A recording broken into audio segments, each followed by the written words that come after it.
Hello friend, मैं Rakesh Roshan learn tech to tech channel से। यार ये मेरा सी लैंग्वेज का नेक्स्ट वीडियो है जिसमें आज हम लोग देखने वाले हैं एरे।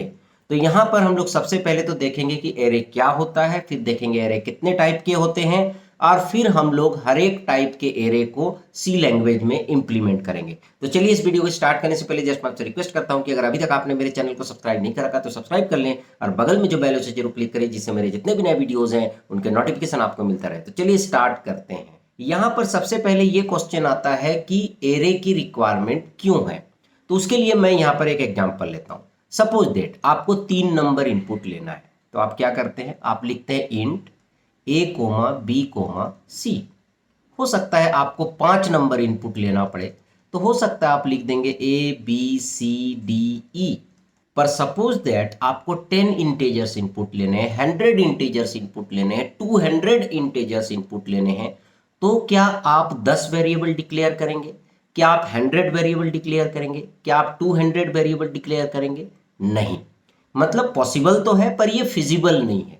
ठीक है, कि आप 200 वेरिएबल्स डिक्लेयर करें 200 नंबर्स को इनपुट लेने के लिए, या फिर 100 वेरिएबल्स डिक्लेयर करें 100 नंबर्स को इनपुट लेने के लिए। तो यहां पर इस प्रॉब्लम को दूर करने के लिए एरे का कंसेप्ट दिया गया है, जिससे कि आप जो है जितना चाहे नंबर इनपुट ले सकते हैं, पर आपका वेरिएबल का नाम कॉमन होगा।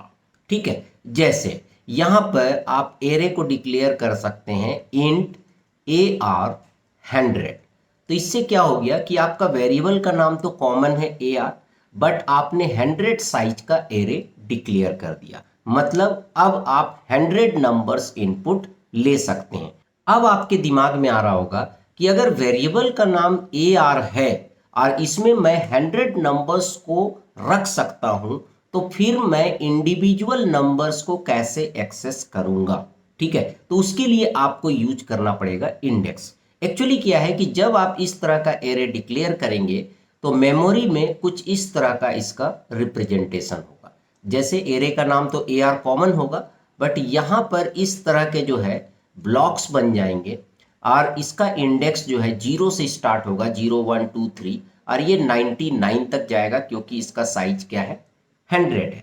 अब यहाँ पर ये वाला जो नंबर है ये आइडेंटिफाई किया जाएगा ए आर 0 से, उसी तरह ये नंबर आइडेंटिफाई किया जाएगा ए आर 1 से, उसी तरह ये वाला नंबर आइडेंटिफाई किया जाएगा ए आर 99 से।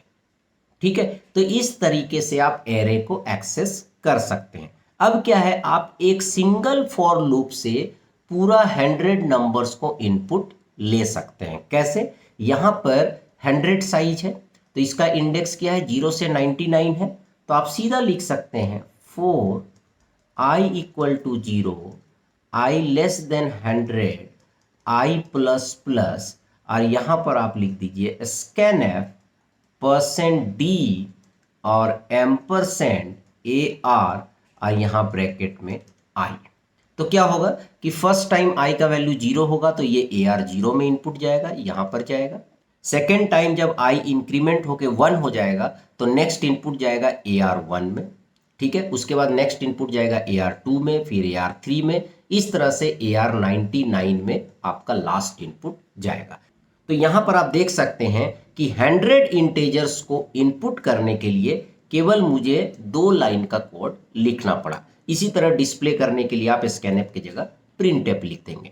तो यहां पर एरे का बेनिफिट क्या है कि आप सिंगल वेरिएबल नेम लेके आप जो है मल्टीपल वैल्यूज को स्टोर कर सकते हैं। मल्टीपल वैल्यूज को तो ले सकते हैं, बट उनका डेटा टाइप क्या होना चाहिए, सेम होना चाहिए। अगर आप इंट ले रहे हैं तो ये सारे 100 नंबर्स इंटीजर होने चाहिए। अगर आप यहाँ पर कैरेक्टर लेंगे तो फिर ये सारे 100 वैल्यूज आपके कैरेक्टर होने चाहिए। अगर आप यहाँ फ्लॉट लेंगे तो ये सारे 100 वैल्यूज आपके फ्लॉट डेटा टाइप के होंगे। तो ये इसका जो है कंडीशन है। अब हम लोग देखते हैं कि कितने टाइप के एरे होते हैं। तो that is the type of array. ठीक है, तो यहां पर अगर टाइप की आप बात करते हैं तो यहां पर जनरली 3 टाइप के एरे होते हैं। ठीक है, 1 डायमेंशनल, ठीक है, 1 डायमेंशनल, दूसरा हो गया 2 डायमेंशनल, ठीक है, 2 डायमेंशनल, और तीसरा हो गया मल्टी डायमेंशनल।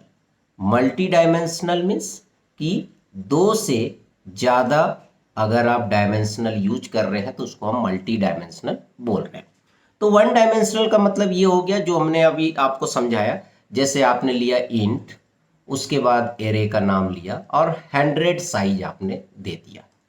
ठीक है, तो ये कैसे स्टोर होगा, ये यहाँ पर इस तरीके से स्टोर होगा। ठीक है, इसका एरे का नाम हो जाएगा AR और यहाँ पर इंडेक्स आपका 0 1 2 3 और ऐसे करके ये कहाँ तक जाएगा, 99 तक जाएगा। तो इसे बोला जाता है वन डायमेंशनल, क्योंकि यहाँ पर आपका पूरा डेटा जो है एक लीनियर फॉर्मेट में स्टोर हो रहा है और एक सिंगल रो में स्टोर हो रहा है। ठीक है, जैसे यहाँ पर आप कुछ भी नंबर दे सकते हैं, 11 22 33 44, इस तरह से कुछ भी आप नंबर दे सकते हैं। सपोज दैट यहाँ आपने 100 दे दिया। ठीक है, तो इसे हम लोग बोलते हैं वन डायमेंशनल। अब बात आता है कि टू डायमेंशनल किसे बोलते हैं। अब वन डायमेंशनल में क्या होता है, केवल आपको एक साइज देना है। ठीक है, केवल एक साइज देना है, क्योंकि यहाँ पर एक सिंगल रो होता है, तो आप जो भी साइज देंगे उसमें उतने नंबर ऑफ एलिमेंट आ जाएंगे। तो चलिए अब हम लोग क्या करते हैं, टू डायमेंशनल एरे को समझते हैं। Two dimensional array. ठीक है, तो टू डायमेंशनल का जैसे कि नाम से ही पता चल रहा है कि इसमें टू डायमेंशंस होगा। ठीक है, रो और कॉलम। तो इस तरह के एरे में क्या होगा, हम दो साइज देंगे। जैसे एरे का नाम हम AR ले रहे हैं, तो इसमें हमने एक साइज दे दिया 5 और एक दे दिया हमने 2। ठीक है, तो इसमें हम हमेशा दो साइज देंगे, जिसमें पहला जो है वो रो को डिनोट करता है और दूसरा जो है वो कॉलम को डिनोट करता है, ये रो को और ये कॉलम को। ठीक है, मतलब इसको हम लॉजिकली इस तरीके से समझ सकते हैं। तो यहाँ पर जो आप साइज ले रहे हैं 5 2, इसका स्ट्रक्चर कुछ इस तरीके से बनेगा। ठीक है, यहाँ पर 5 रो हो जाएगा, 2 3 4 5 और 2 कॉलम हो जाएगा। ठीक है, क्योंकि यहाँ पर शुरुआत में क्या है 5 और सेकंड में क्या है 2, तो 5 का मतलब 5 रो, तो 0 1 2 3 4 और यहाँ पर 2 है मतलब 2 कॉलम, तो 0 1। ठीक है, तो इस तरीके से होगा। तो यहाँ पर सपोज दैट कि इसको हम लेते हैं, यहाँ पर कुछ नंबर ले लेते हैं, 11 22 10 30 40 50 12 16 90 100, ये मैंने नंबर ले लिया। तो यहाँ पर सपोज दैट कि ये 22 है, तो इसको हम कैसे रिप्रेजेंट करेंगे, इसको रिप्रेजेंट करेंगे AR।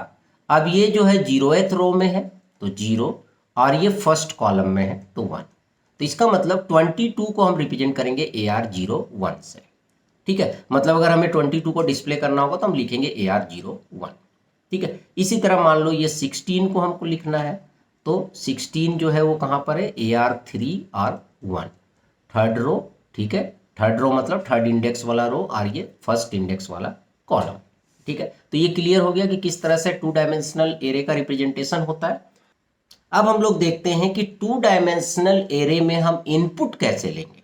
ठीक है, तो जैसे वन डायमेंशनल एरे में आपने एक फॉर लूप लगाया था, तो टू डायमेंशनल एरे में आपको दो फॉर लूप लगाना पड़ेगा। तो पहला हो गया i = 0, i <5, i ++। ठीक है, क्योंकि यहाँ पर 5 है इसलिए हमने 5 लिया है।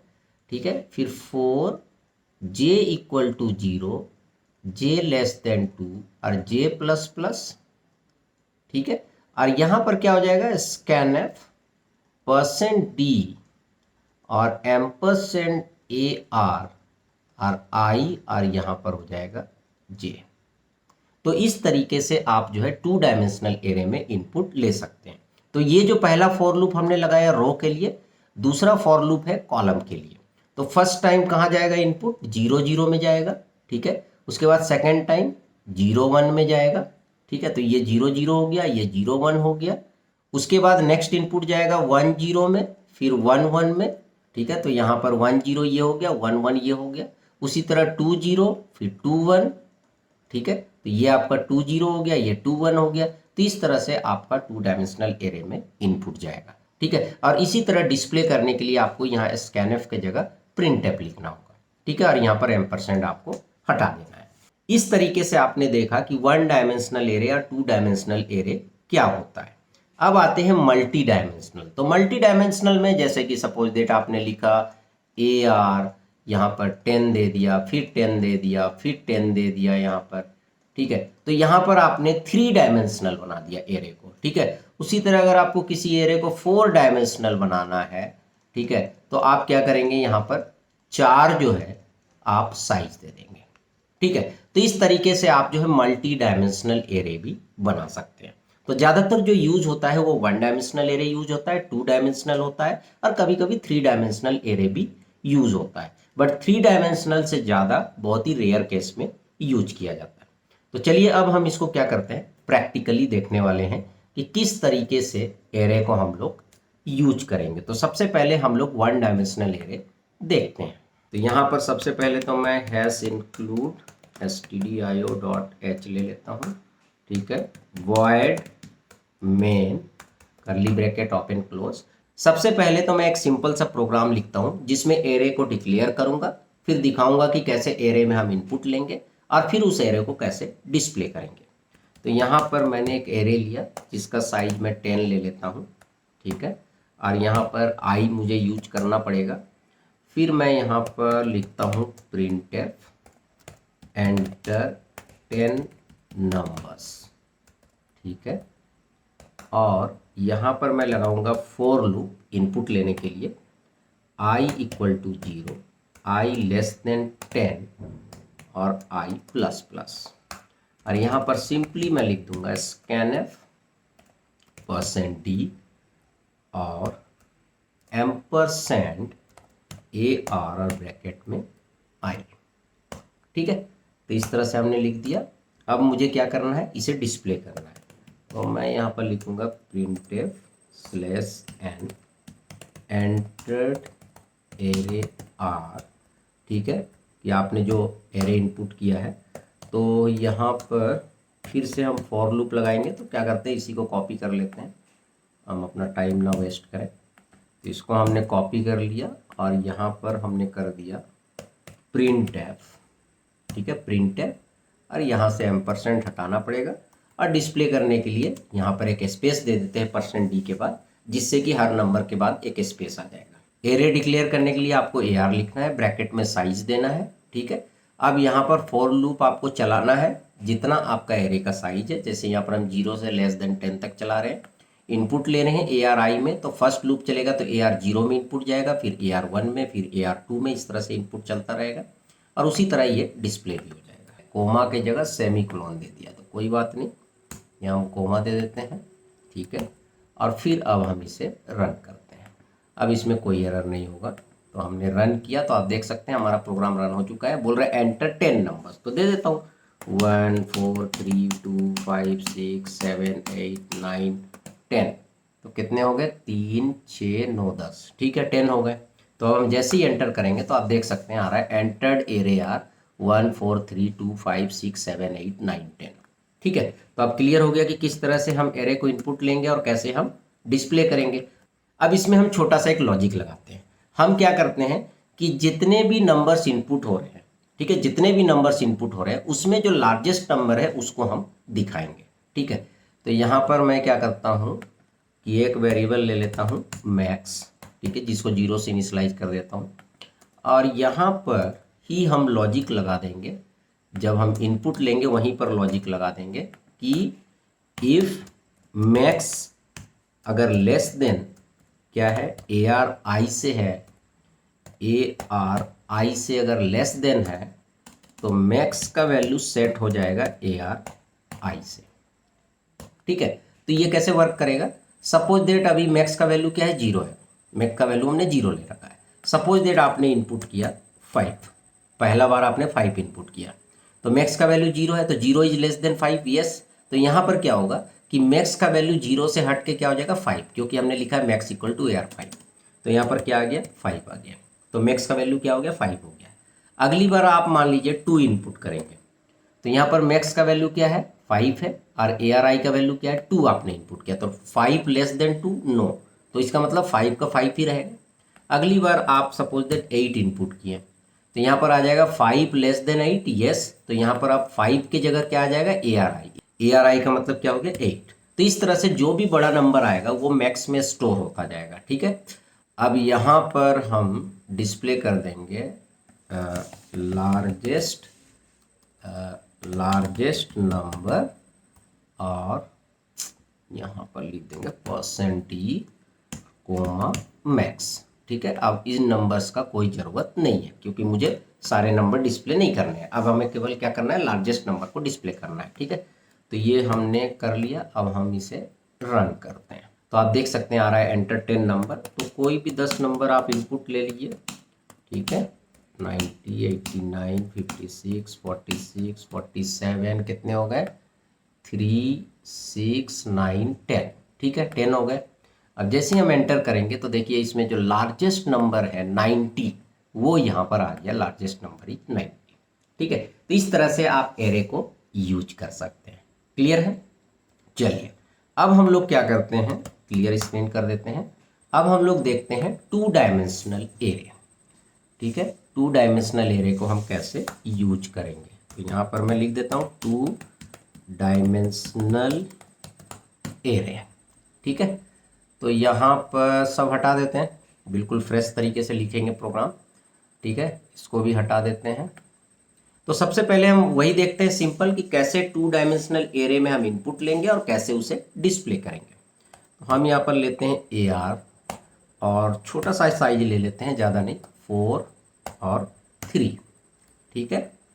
और I, J तो लेना ही पड़ेगा। अब मैं लिखता हूँ printf enter the element of array of size 4/3, ठीक है। ये हमने मेंशन कर दिया, ठीक है। अब यहाँ पर क्या होगा, मैंने क्या बताया था, 2 फॉर लूप लगेगा, I = 0, I <4, I++। तो पहला जो फॉर लूप लगेगा वो क्या लगेगा, 0 से लेके 4 तक, क्योंकि आपका एरे में नंबर ऑफ रोज का साइज आपने क्या दिया है, 4 दिया है, ठीक है। तो ये हमने कर लिया। उसके बाद एक फॉर लूप और लगेगा, यहाँ होगा J = 0, J <3, J++, क्योंकि नेक्स्ट जो साइज आपने दिया है वो क्या दिया है, 3 दिया है, ठीक है। यहाँ पर सेमीकोलन लगा देते हैं, इसलिए एरर आ रहा है यहाँ पर। अब यहाँ पर हम लिखेंगे स्कैनर, बस आपको क्या करना है, %d और एम्परसेंड, और आपको लिखना है ARI और क्या लिखना है, J लिखना है, बस हो गया। आप इनपुट ले सकते हैं, ठीक है, क्योंकि आपने 2 फॉर लूप लगा दिया I J का, ठीक है। I का जो है लूप आप 4 तक चला रहे हैं, J का लूप आप 3 तक चला रहे हैं। यहाँ ध्यान रखिएगा I <4 होगा, <= नहीं होगा, ठीक है। और यहाँ पर J <3 होगा, <= नहीं होगा, क्योंकि 4 साइज का मतलब होता है 0 to 3, 3 साइज का मतलब होता है 0 to 2, तो ये आप ध्यान रखिएगा। तो ये हो गया। अब हम इसे डिस्प्ले कर देते हैं, तो मैं लिखता हूँ printf और /n एंटर्ड एरे R, ठीक है, फिर /n। उसके बाद हम क्या करते हैं, इसी को यहाँ से कॉपी कर लेते हैं, ठीक है। हम दोबारा टाइप नहीं करेंगे और यहाँ पर केवल आपको क्या करना है, printf लिख देना है, ठीक है। स्मॉल लेटर में होगा, printf आपको लिख देना है और यहाँ से एम्परसेंड आपको हटा देना है, ठीक है। और यहाँ पर एक एक्स्ट्रा काम और करना है कि %d के बाद स्पेस देना है, नहीं तो सारे नंबर आपस में क्या हो जाएंगे, चिपक जाएंगे। और उसके बाद यहाँ पर एक एक्स्ट्रा printf लगाना है, ठीक है। अब आप बोल रहे होंगे कि सर ये printf हम क्यों लगा रहे हैं, तो यहाँ पर हम न्यू लाइन इसलिए लगा रहे हैं क्योंकि एक रो प्रिंट करने के बाद जो नेक्स्ट रो है वो नेक्स्ट लाइन में है, ठीक है। तो इसलिए हम यहाँ पर क्या कर रहे हैं, न्यू लाइन लगा रहे हैं। अगर आप ये न्यू लाइन नहीं लगाएंगे तो जो भी आपने 4/3 का एरे इनपुट किया है वो पूरा का पूरा एक सिंगल लाइन में आ जाएगा, ठीक है। तो यहाँ पर अगर आप चाहते हैं टेबुलर फॉर्म में आपका रिजल्ट आए तो फिर आपको यहाँ पर न्यू लाइन लगाना पड़ेगा और उसके लिए आपको लिखना होगा printf/n। तो चलिए अब हम इसे रन करते हैं। हमने रन कोड किया, ठीक है। अब यहाँ बोल रहा है enter the element of an array of size 4/3। तो आपको 4/3 के हिसाब से इनपुट करना है। 4/3 का मतलब क्या हो गया, 4 रोज 3 कॉलम। तो चलिए 3 कॉलम मतलब एक लाइन में 3 वैल्यू आएगा, ठीक है। इस तरह के मुझे 4 लाइन इनपुट करने पड़ेंगे, ठीक है। 3 हो गया, फिर ये आपका 4 लाइन हो गया, ठीक है। अब आप जैसे ही एंटर करेंगे तो आप देख सकते हैं आपने जो वैल्यू इनपुट लिया था वो यहाँ पर डिस्प्ले हो रहा है, ठीक है। तो इस तरीके से आप जो है 2 डायमेंशनल एरे को आप इनपुट ले सकते हैं और फिर आप डिस्प्ले कर सकते हैं। अब अगर आप मैट्रिक्स का प्रोग्राम बना रहे हैं तो उस केस में इस तरह से 2 एरे को आप इनपुट लीजिए और उन दोनों को सम करके फिर डिस्प्ले कीजिए। ठीक है, क्योंकि ये वीडियो काफ़ी लंबा हो रहा है तो इसलिए मैं मैट्रिक्स का अलग से आप लोगों के लिए वीडियो बना दूंगा। तो इस वीडियो में आपको इतना पता चल गया होगा कि एरे क्या होता है, कितने तरह के एरे होते हैं और कैसे हम 1 डायमेंशनल एरे या 2 डायमेंशनल एरे को इम्प्लीमेंट करेंगे सी लैंग्वेज में। तो चलिए इस वीडियो में इतना ही रखते हैं। Thank you and good bye.